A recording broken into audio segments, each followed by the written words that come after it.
Everyone, welcome back to your Zero to Hero Spoken English batch once again. हमारा आज का topic है preposition. अभी हम लोग पार्ट्स ऑफ स्पीच डिस्कस कर रहे हैं. मैंने आपको बताया था कि इन्हें पार्ट्स ऑफ स्पीच क्यों बोलते हैं, और मैं आपको बार बार यही कहूँगी कि जो आपकी बोले जाने वाली इंग्लिश होती है उसमें जो ग्रामर पढ़ी जाती है वो काफ़ी सुपरफिशियल होती है, यानी उसको कभी भी कॉम्प्लिकेटेड नहीं समझना चाहिए और ट्रीट भी नहीं करना चाहिए उस तरह से. ठीक है, so everything that I have shared with you has been shared in this capacity, यानी इसी थॉट के साथ मैंने आपको अभी तक ये सारे टॉपिक्स पढ़ाए हैं कि कल को जब आप सेंटेंस बनाओ तो आपको एटलीस्ट पता रहे कि यार नाउन क्या होता है, या प्रोनाउन क्या होता है, या वर्ब क्या है, एडजेक्टिव क्या है, एडवर्ब क्या है. ये चीज़ें हमने फिनिश कर दी हैं. ये जो टॉपिक है ये बहुत इंपॉर्टेंट होता है, क्योंकि जब हम बोलना शुरू करते हैं, when people start speaking in English, the maximum errors that we spot are based on prepositions. यानी कि जो ज़्यादातर गलतियां हम स्पॉट करते हैं वो प्रेपोजिशंस पर बेस्ड होती हैं.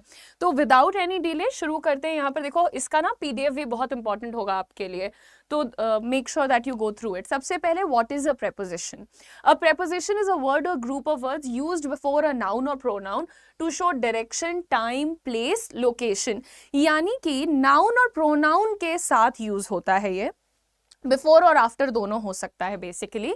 लेकिन करता क्या है प्रेपोजिशन? ये कभी आपको डायरेक्शन दिखाता है, यानी कि नाउन किस दिशा में जा रहा है. ये आपको कभी ये भी बताता है कि नाउन किस टाइम पर क्या करने वाला है, उस तरह से नाउन के बारे में बता दिया. And then you see place, यानी कि अभी उसकी स्पेसिफिक जगह क्या है. प्लेस से ही मिलता जुलता हमारे पास लोकेशन है. ठीक है, तो प्लेस और लोकेशन मोर और लेस द सेम थिंग, काफी सिमिलर चीजें हैं. कैसे वर्ड्स इसके अंदर आते हैं? In, at, on. जैसे अगर हम सिंपल सा एक सेंटेंस बनाते हैं, the pen is on the table. ठीक है, अब यहां पर ध्यान दो बेटा, आपका नाउन लिखा हुआ है, फिर यहाँ पर आपको ऑन दिख रहा है, तो ये आपको यही बता रहा है ना कि अभी पेन का जो है वो प्लेस क्या है, लोकेशन क्या है. करेक्ट.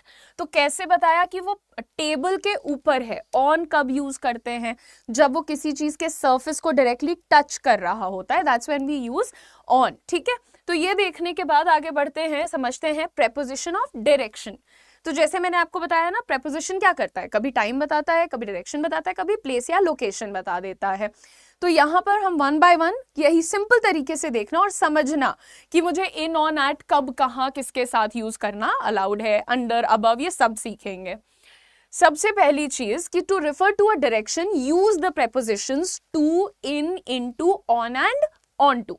जब भी तुम एक दिशा की तरफ इशारा करना चाहते हो, एक कि हाँ इस तरफ जा रहा है या इस तरफ चल रही है, इस तरीके से कोई बात आपको करनी है, तो क्या कर रहे हो?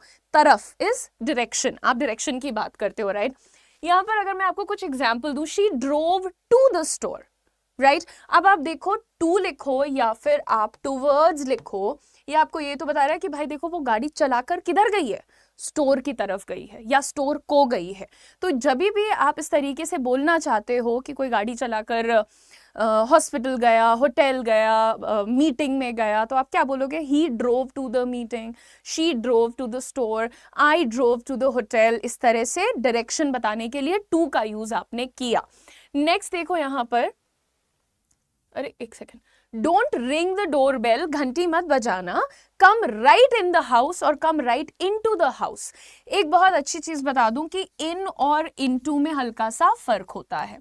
हमारा जो वर्ड है इन, ये आप तब यूज करेंगे जब आपके पास चारों तरफ से घिरी हुई कोई चीज होती है, चार दीवारी के बीच का स्पेस होता है, जिसको अंग्रेजी में हम कहते हैं एनक्लोज्ड स्पेस, यानी चार तरफ से घिरा हुआ स्पेस है, तो उसी को आप कहते हो एनक्लोज्ड स्पेस. जैसे I am in the studio, मैं स्टूडियो के अंदर हूं. नेक्स्ट देखो, इनटू की बात कर लेते हैं. इनटू कहां पर यूज होगा? सीधा फंडा याद रखो, जब तुम एक मूवमेंट देखते हो, when a movement starts from outside and ends inside. जब भी एक मूवमेंट शुरू बाहर से होता है पर खत्म किसी चीज के अंदर जाके होता है, तो उसे आप बताते हैं इनटू की मदद से. जैसे अगर मैं आपको बोलूं कि बेटा अगर तुम्हें ये कहना है कि मैंने नदी में छलांग लगाई, so I jumped in the river बोलोगे या इनटू बोलोगे? इनटू बोलोगे. I jumped into the river. Into क्यों बोलेंगे? पहली चीज समझिए, अगर ये नदी है तो आपका मूवमेंट यहां से शुरू हो रहा है, राइट? आप यहां से छलांग लगाए और नदी के अंदर वो मूवमेंट रुक गया। So I jumped into the river. Into हमने इसलिए यूज किया, और इन कब यूज किया? जब से चार दीवारी के अंदर है, मूवमेंट अंदर बाहर नहीं हो रहा है। मैं I am in the studio, मैं स्टूडियो के अंदर हूँ इस वक्त। I am in my room, मैं अपने रूम के अंदर हूँ। I am in my car, मैं गाड़ी के अंदर हूँ। I am in a meeting, मैं मीटिंग के अंदर हूँ। तो जब भी कोई मूवमेंट नहीं हो रहा है तो इन यूज करो, बट जब मूवमेंट हो रहा है तो इन टू यूज कर लो फटाक से। नेक्स्ट इसी तरह से सिंपली देखेंगे प्रेपोजिशन ऑफ टाइम। देखो इसके नाम से ही समझ जा रहे हो, जैसे एडवर्ब का भी समझ आ जाता था कि हाँ नाम में टाइम लिखा हुआ, तो यहाँ कौन सा वर्ड डिस्कस करेंगे? हम वो वर्ड्स डिस्कस करेंगे जो कि हमारे लिए टाइम हमें बताएंगे, ठीक है? तो सबसे पहले एक सेकेंड, हाँ, सबसे पहले to refer to one point in time. समय में भी देखो पॉइंट हम रखते हैं, कोई ना कोई अभी हो रहा है काम, या थोड़ी देर तक ये काम चलेगा, इस तरह से, right? Like right now I am taking a class, इस पर्टिकुलर मोमेंट पे हो रहा है। लेकिन हम तुमसे कब मिलेंगे? आई विल सी यू एट नून, हम तुमसे दोपहर में मिलेंगे।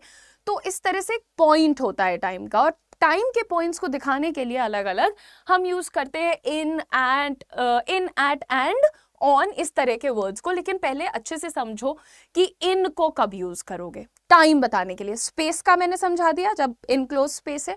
अभी टाइम बताने के लिए इन को आप कैसे यूज करेंगे? Use in with parts of the day, not specific times, months, years and seasons. पूरा सेंटेंस पढ़ो, दोबारा पढ़ो जरा। कह रहा है इनको आप वो पार्ट ऑफ द डे बताने के लिए यूज करो जो कि स्पेसिफिक नहीं है, ठीक है? अगर एकदम स्पेसिफिक है कि यार मैं तुमसे 2 बजे मिलूंगा, I will meet you at हो जाएगा वहां। लेकिन स्पेसिफिक नहीं है, यानी सुबह मिलते हैं, आई will see you in morning, तो सुबह, अब सुबह भाई 2 बजे भी हो, सॉरी 4 बजे भी हो सकती है, 5 बजे भी हो सकती है, ऐसे। तो it could be any time, specific नहीं पड़ रहा है ना, तो वहां पर हमने इन यूज किया है। और इन को यूज हम और कब करते हैं? जब महीनों की बात करते हैं, ईयर्स की, या फिर सीजन्स की। जैसे it is very cold in winters, सर्दियों में बहुत ठंड पड़ती है, सो हमने इन विंटर्स बोला, एट नहीं लगाया, ऑन नहीं लगाया, है ना? मंथ की बात करो कि जी मेरा जन्म जुलाई में हुआ था, आई वॉज बॉर्न इन जुलाई, तो मंथ के लिए भी मैंने इन लगा दिया। देन यू सी ईयर्स के लिए, जब हम साल की बात करते हैं, जैसे कि COVID affected the whole world in 2020, 2020 में कोविड आ गया था, तो 2020 क्या हुआ भैया? इन अ पर्टिकुलर ईयर। तो कोई भी, तब तुम ईयर की बात करोगे तो इन लगा सकते हो। सिमिलरली देखो, he reads in the evening, अब देखो वो शाम को पढ़ता है, शाम को 6 बजे, 7 बजे, 8 बजे, ऐसा कुछ नहीं बता रहे हो आप, बस वो शाम को पढ़ता है। स्पेसिफिक नहीं बताना है, इनसे कभी भी स्पेसिफिक नहीं बोलोगे। The weather is cold in December, December में जो है बहुत ज्यादा ठंड होती है, तो मंथ का नाम रखा है और इन लिखा है। 1996 ईयर का नाम है, शी वॉज बॉर्न इन 1996, तो आपने यहाँ पर इन लगा दिया है।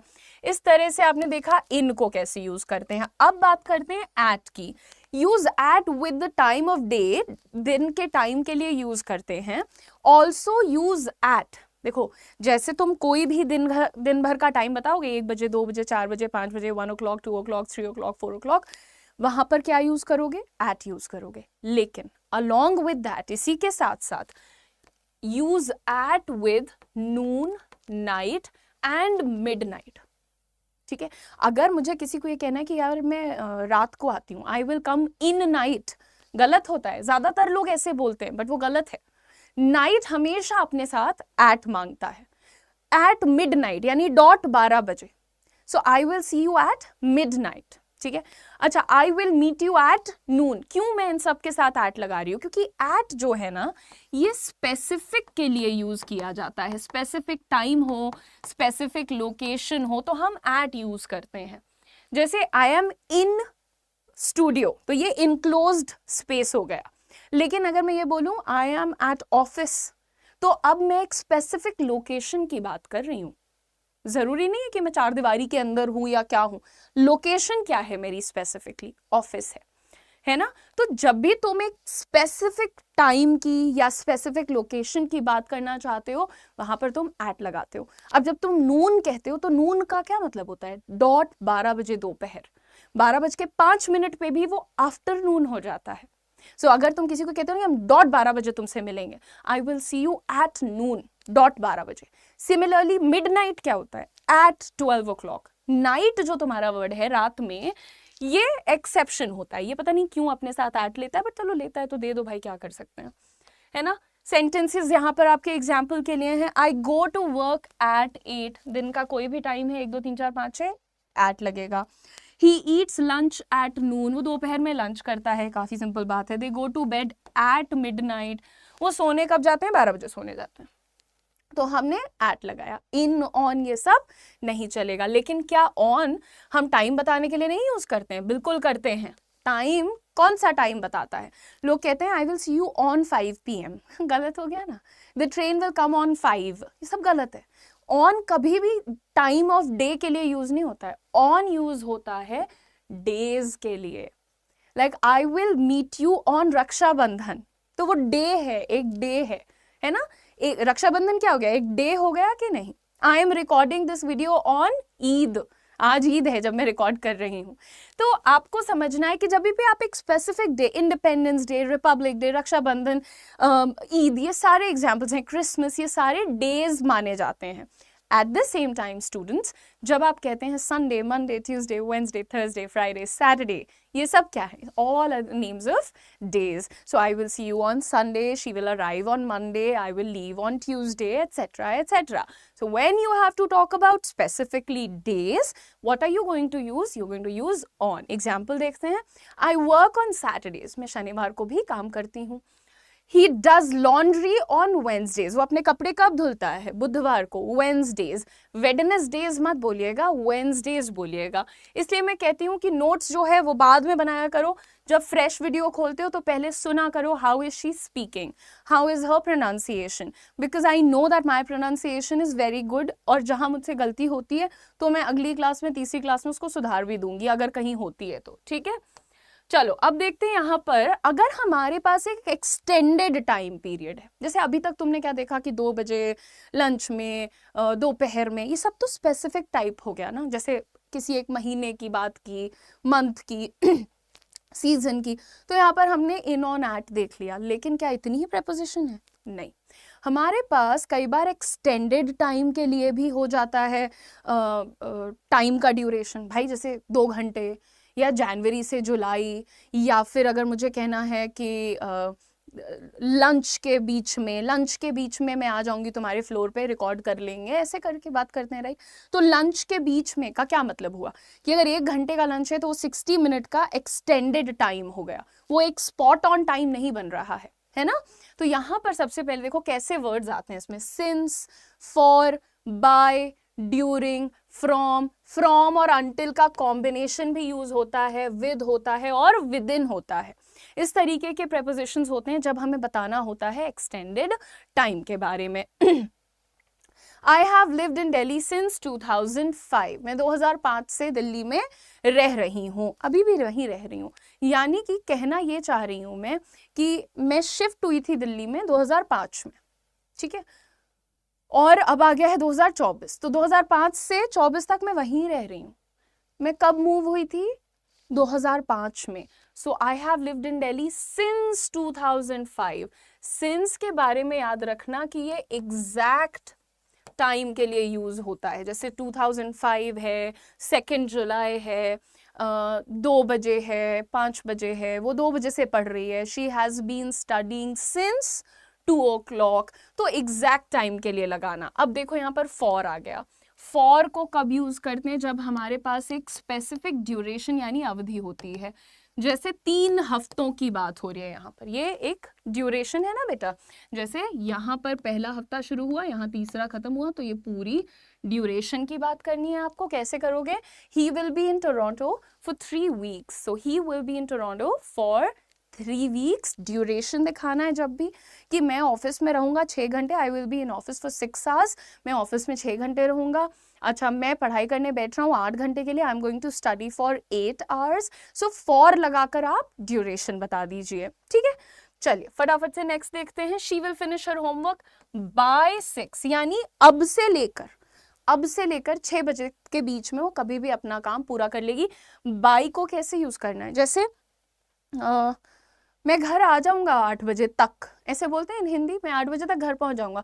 तो आप कहते हैं कि I will be home by 8 o'clock, यानी अब से लेके 8 के बीच में मैं कभी भी पहुंच सकती हूँ। तो ये जो हमारा अब से लेके फलाना तक है ना, 6 PM 2 PM whatever, तो वहां पर हम लोग बाय का यूज करते हैं, ठीक है। नेक्स्ट देखते हैं guys, he works part time during the summer. जो समर है वो क्या कोई एक दिन की बात है समर, नहीं, तो 4 महीने 6 महीने चली जा रही है। मार्च से शुरू हुई है, मान लो यहाँ पर तो करीब 20 मार्च से it has been very hot. So मार्च अप्रैल मई जून जुलाई अगस्त सितंबर, ये सब हॉट मंथ्स ही हैं। सो अप्रोक्सीमेटली आपके 5-6 मंथ्स का समर होता है इंडिया में। So during the summer that means you are talking about the 5-6 month stretch, आप वो पूरे ड्यूरेशन की बात कर रहे हो। तो यहाँ पर आपने ड्यूरिंग बोला। दरमियान, in Urdu we have a word दरमियान, कि लंच के दौरान या दरमियान, उसके बीच में, है ना। सो वो समर में जो है ना पार्ट टाइम काम करता है, उसको गर्मी लगती होगी, भाई नहीं कर पाता काम। I will collect data from January to June, जब भी एक तुम्हें रेंज बतानी है कि यहां से यहां तक काम होगा। सो फ्रॉम और टू का कॉम्बिनेशन होता है कि मैं डेटा कलेक्ट करूंगी कब से कब तक का, जनवरी से जून तक का, है ना। तो अच्छा, मेरे एग्जाम्स चलेंगे 5 तारीख से 15 तारीख तक। So my exams will go from 5th to 15th। तो ये हो गया आपके लिए एक अगेन रेंज बताने का काम।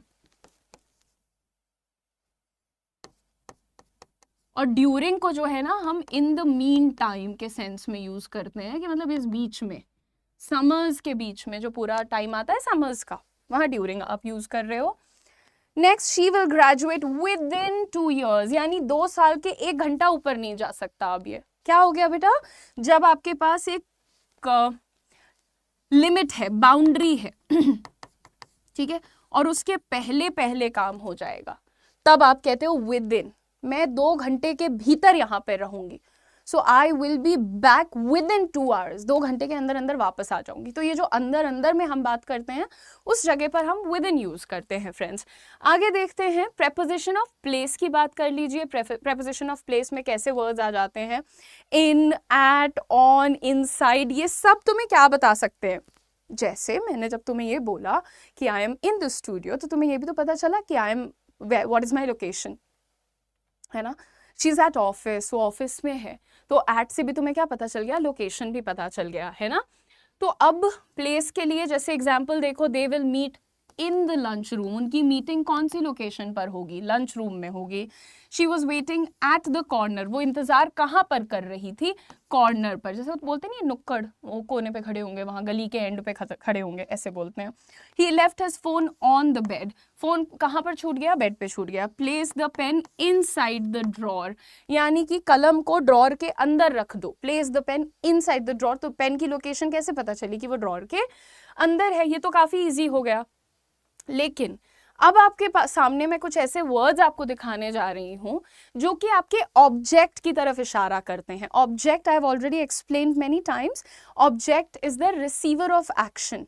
तो तुम जिस चीज के साथ एक्शन कर रहे हो, जिसके ऊपर एक्शन हो रहा है, उसी को हम बोलते हैं object. To refer to an object higher than a point, अगर ये पॉइंट है और इससे ऊपर कोई चीज रखी हुई है, तो कौन से वर्ड्स यूज कर सकते हैं हम लोग, ओवर एंड अबव।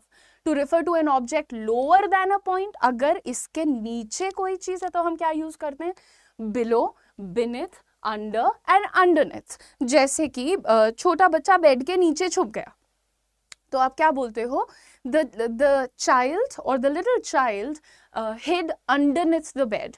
अंडरनेथ का क्या मतलब, बेड के अंदर, नीचे चला गया, है ना। अब बिलो का एक फंडा समझ लेना थोड़ा सा। ये जो तुम्हारा वर्ड बिलो है ना, ये कई बार जब टच कर रहा होता है ना किसी चीज को, तब यूज करना होता है। जैसे my left hand is below my right hand, अभी क्या है, ये टच है ना यहाँ पर, और कई बार ये रैंक के लिए भी यूज हो जाता है, रैंक के लिए, ओ शी इज बिलो मी, यानी कि मेरी रैंक उससे ऊपर है या मेरी पोजीशन उससे ऊपर है, तो शी इज बिलो मी या यू आर बिलो मी आप मुझे बोल सकते हो, ऐसे ना कि आप मुझसे नीचे आती हो, इस तरह से। तो जो आप रैंक दिखाते हो, दर्जा दिखाते हो, वहां पर आप बिलो यूज कर लेते हो। आगे बात करते हैं, देखो जैसे यहाँ पर एक बंदा है, ठीक है, ओके, अब इसके सर के ऊपर एक बल्ब लगी हुई है, ठीक है, तो यहां पर क्या बोलोगे, यहां पर आप बोलोगे above, the bulb is above my head, यानी ये मेरे सर के ऊपर है। लेकिन बेटा अगर मान लो एक चिड़िया है और वो ऐसे उड़ के तुम्हारे सर के इधर से इधर गई, यानी मूवमेंट हो गया, है ना, movement above from one side to another, यहां पर आप यूज करते हो over, the bird flew over my head. ये नहीं बोलो कि the bird flew above my head. अगर मूवमेंट है और इधर से उधर चली गई है तो आप बोलोगे ओवर। अबव बोलोगे जैसे कोई चीज स्टेबल है, वो तुम्हारे सर के बिल्कुल ऊपर, मूवमेंट नहीं हो रहा है उसमें, वहां पर आप अबव बोलोगे। अच्छा, रैंक के लिए कौन सा यूज करना चाहिए, ज्यादा अप्रोप्रिएट अबव होता है, शी इज अबव मी, यार वो मुझसे हैसियत में या पोजीशन में ज़्यादा बड़ी हैं, तो शी इज़ अबव मी, इस तरह से हम बोल सकते हैं रैंक के लिए, पोजीशन के लिए। अच्छा, इसको सब हटाते हैं। लास्ट की एक बात आप लोगों को यहाँ पर, जैसे ये तो कुछ सेंटेंसेस हो गए आपके लिए, एक बहुत इंपॉर्टेंट बात जो मैं इसके बाद, क्योंकि अब यहाँ पर मैं ख़त्म करूँगी इस सेशन को, लेकिन आप लोगों को ये PDF जैसे ही मिलेगी, इसमें दो बहुत इंपॉर्टेंट लिस्ट्स आपको मिलेंगी। स्पेसिफिक वर्ब के बाद स्पेसिफिक वर्ड प्रेपोजिशन लगता है, और स्पेसिफिक एडजेक्टिव के बाद भी स्पेसिफिक प्रेपोजिशन लगता है। तो उसकी लिस्ट हम इस PDF में अटैच करेंगे। आपको क्या करना है, you just need to revise it once and you need to start speaking. Okay, everybody you have to speak, that's very important। चलो, the plates were on the shelf above the cups, देखो ऊपर की बात की, the bird flew over the house, घर के ऊपर से उड़ के गई, इधर का उधर हुआ ना, basements are dug below ground, again नीचे की बात की, below बोल दिया, there is hardwood beneath the carpet, यानी carpet के just नीचे यहाँ पे बात हो रही है, तो beneath लगा दिया आपने, and the squirrel hid the nuts under a pile of leaves. अब ये पाइल ऑफ लीव्स है, यानी एक गट्ठर है पत्तियों का, यहाँ पर उसने अपनी मूंगफलियां, गिलहरी क्या खाती है, नट्स खाती है ना ज़्यादा, तो उसी को बोला गया है कि वो पत्तियों के नीचे छुपा दिया। तो जब सराउंडेड बाय और नीचे, तो वहां पर आप लोग अंडर यूज करते हो। The cat is hiding underneath the box, box है और यहाँ पर एक बिल्ली है, बिल्ली ऐसी दिखती है मेरी ड्राइंग इतनी ही है, तो ये चीज जो है आप अंडरनेथ, जब कोई बॉक्स टाइप की चीज हो और उसके नीचे कुछ रखा है, वहां पर अंडरनेथ लगाना, डाउट मत रखना मन में, ठीक है। अब मैं कुछ और नहीं दिखाऊंगी, बस एक सिंपल सी बात आपको दिखाती हूँ। जो मैं आपको बोल रही थी ना, वर्ड्स जो आपको बहुत ध्यान से पढ़ने हैं वो ये वाले हैं। देखो बेटा, जैसे ओहो, अब अबाउट को तुम कौन से वर्ड के साथ यूज करोगे, अबाउट को तुम वरी के साथ, कंप्लेन के साथ, रीड के साथ, जैसे ही वरीज अबाउट द फ्यूचर, वो भविष्य को लेकर परेशान रहता है। She complained about the homework, वो किसके बारे में चिंता कर रही है, शिकायत कर रही है, होमवर्क के बारे में। I read about the flooding in the city, शहर में आई बाढ़ के बारे में पढ़ा मैंने। तो ये 3 वर्ड्स हो गए, तुम्हें क्लियर पता है कि इनके साथ हम अबाउट यूज करेंगे। अब मैं ये पढ़ाऊंगी तो इट्स लाइक मैं तुम्हें रटा रही हूँ, बट उसकी जगह मैं तुम्हें सेंटेंस दे रही हूँ, एक प्रेपोजिशन के साथ कौन कौन सा वर्ब लग सकता है वो बता रही हूँ। ऐसे ही आगे मैंने एक एडजेक्टिव लिखा है और ये लिखा है कि इसके साथ कौन कौन सा preposition यूज हो सकता है। तो PDF very important, okay, in this session the PDF is very important. You need to go through the PDF, you need to start speaking also, because please let me tell you, the most important thing in your journey of spoken English is basically starting to speak. आप मुझे देखिए इस वक्त, आपको अगर कभी ये लगता है ना कि यार मैं बोलूंगा तो लोग हंसेंगे या मुझे पागल समझेंगे, बहुत सारे लोग ऐसा सोचते हैं। इस वक्त अगर मैं आपको बताऊं मैं किससे बात कर रही हूँ, मैं सिर्फ एक कैमरा से बात कर रही हूँ, तो पागल तो आप मुझे भी समझ सकते हैं, लेकिन मुझे पता है कि थोड़ी देर बाद ये वीडियो आप लोग देखेंगे और आप इससे सीखेंगे। तो मैं अपनी अंग्रेजी बोल रही हूँ, हिंदी बोल रही हूँ, अपना सब्जेक्ट आपको पढ़ा रही हूँ, राइट। तो दूसरों के बारे में सोचना बंद करो, अपने बारे में सोचो, अच्छे से पढ़ो। और आज शाम को मंडे है आज, तो आज आपको डाउट क्लास भी मिलेगी, तो I will see you in the doubt class. Hopefully all of you will be there and keep practising, keep learning, keep shining everyone. Thank you so much for your time, all the best.